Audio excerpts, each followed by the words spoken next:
welcome to another adventure in Australian literature.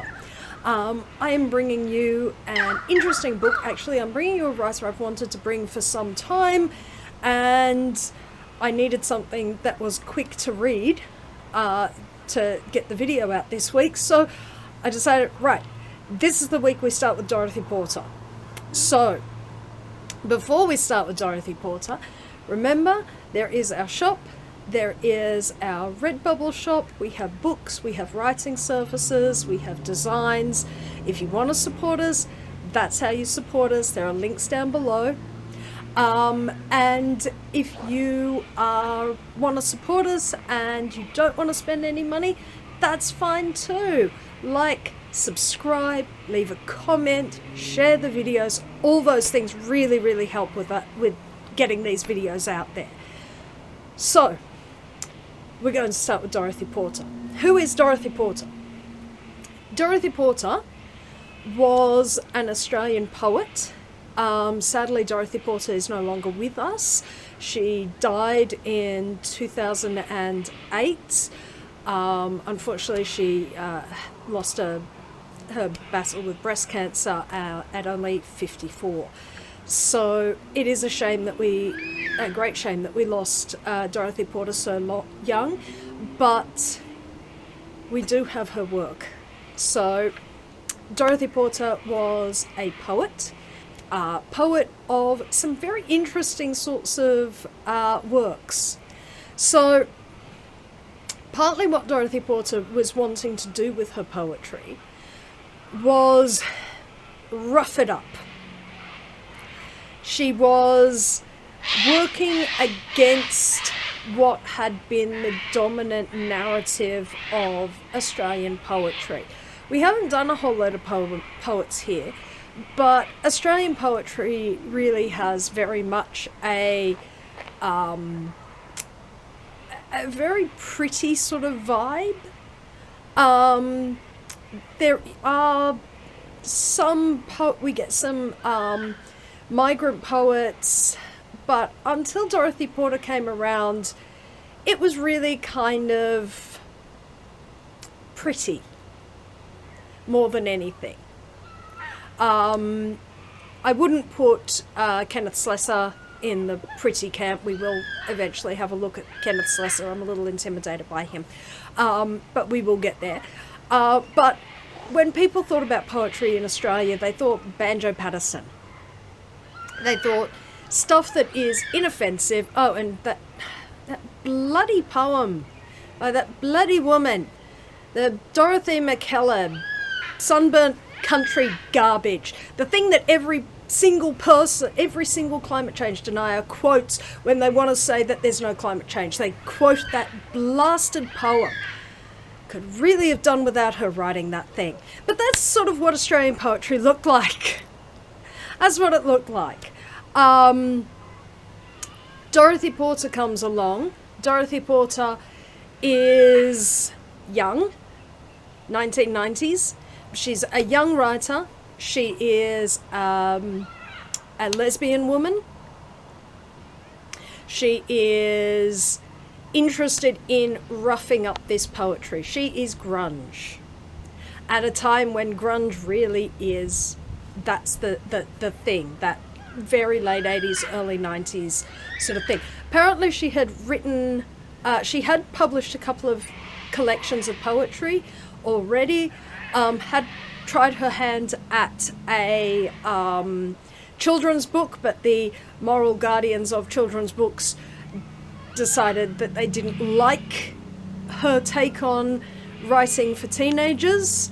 The moral guardians of children's books are always incredibly conservative, which is why I don't know why adults read them. I mean, they're boring. And she wanted to combine two things.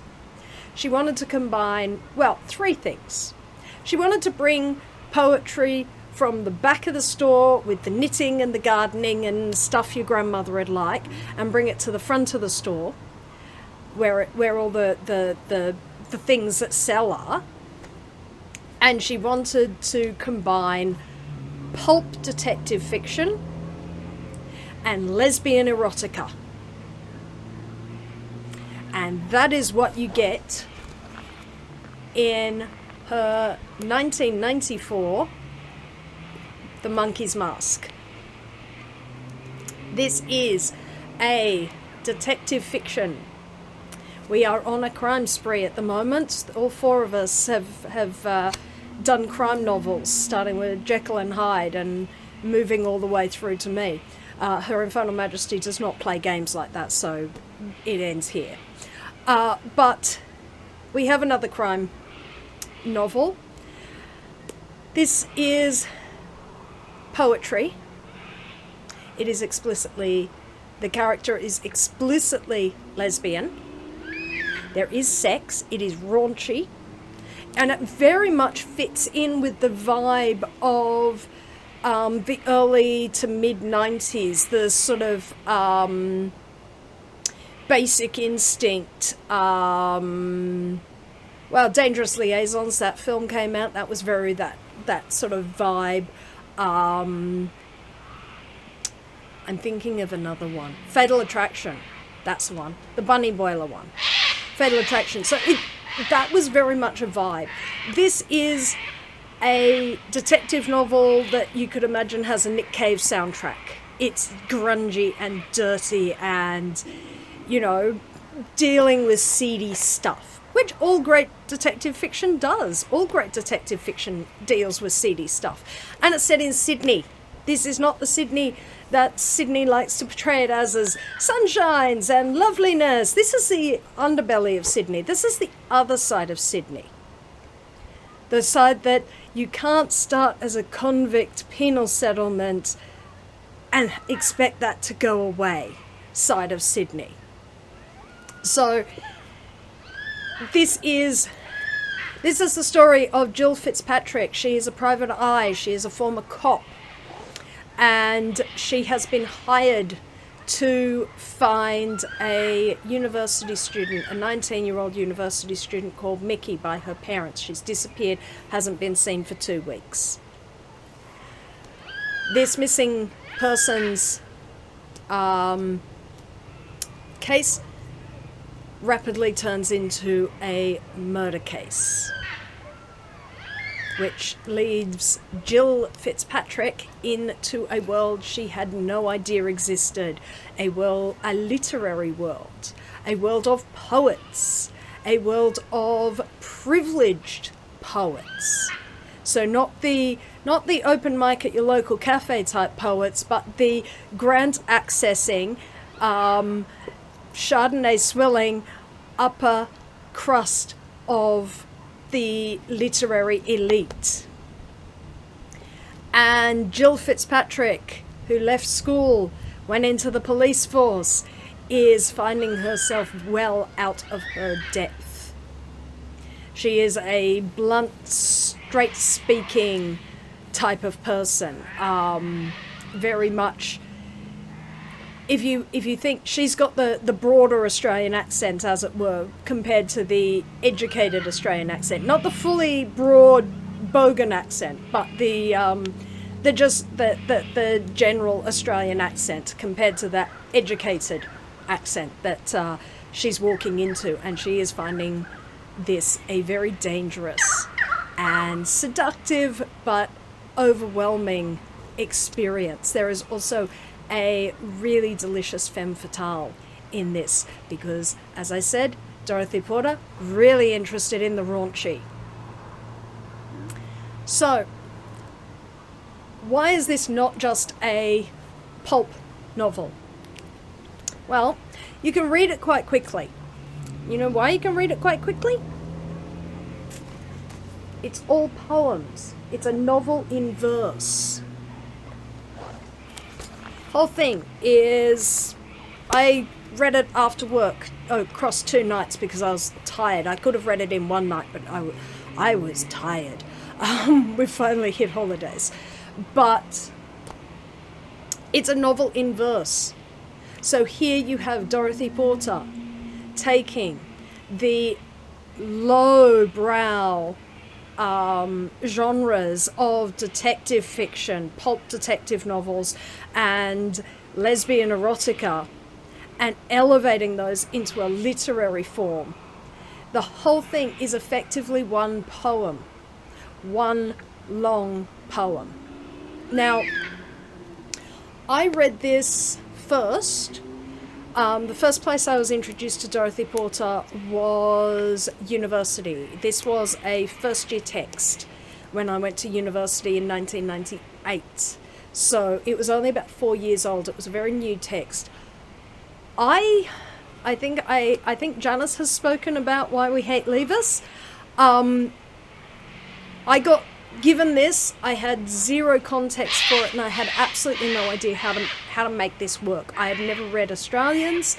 I had had a lever site understanding of poetry, which meant that you have to go through it line by line by line and pick out the symbolism, and oh my God. I could barely read this thing when I started because I did not know how to read it. I didn't know what it was. I had no context. I'd never read detective fiction. I hadn't even met Anais Nin, so I hadn't even read that. I think the closest I got to something that would constitute erotica was Lady Chatterley's Lover, which, having reread that, no, it's not. It's not. But I really didn't have any way of understanding this. So coming back to this after our crime spree, especially after something like Cotton Comes to Harlem by Chester Himes, all of a sudden it's like, oh, that's what this is about. That's how this works. And it works. The whole thing works as a detective novel. There are red herrings. There are thrilling things that happen. It is, the ending comes out of, oh wow, it's that, not this. So it is a proper detective novel. It just happens to be in poetry, which makes it a really interesting one to have a look at. Dorothy Porter actually started writing quite a few. This isn't her first verse novel. Her first verse novel is called Akhenaten, and that was published 2 years before this. We will actually have a look at Akhenaten now that we've started with Dorothy Porter, because I have that, and I could really do with giving Dorothy Porter a reread, especially as it's not terribly time-consuming to read her. There are another couple. There is Wild Surmise, there is Piece of Work, there is one called El Dorado. I also have a couple of her collections of poetry. There's one called Crete, which is really beautiful, and one called, I think it's The Beekeeper, which is her final collection of poetry. So I actually have a lot of Dorothy Porter. She is absolutely well worth checking out. There is a film of this. This was immensely popular when it came out in 1994. This was not just, oh look, it's, it's just some obscure book that sank into nowhere. No, this one really went gangbusters. People loved it. It's because it is accessible. All of a sudden you find yourself, I'm reading poetry. I'm also reading a crime fiction. That makes the reading poetry easier. It does. The intro to this says, "The Monkey's Mask. You're about to do something you have never done before. You're about to read a poem 264 pages long. As you read the first few pages, you will discover this is unlike any poem you have ever read. Before you know it, you will have read the first 50 pages or more, and you will find yourself unable to stop. You really will. You will encounter things you never expected to find in a poem." Absolutely.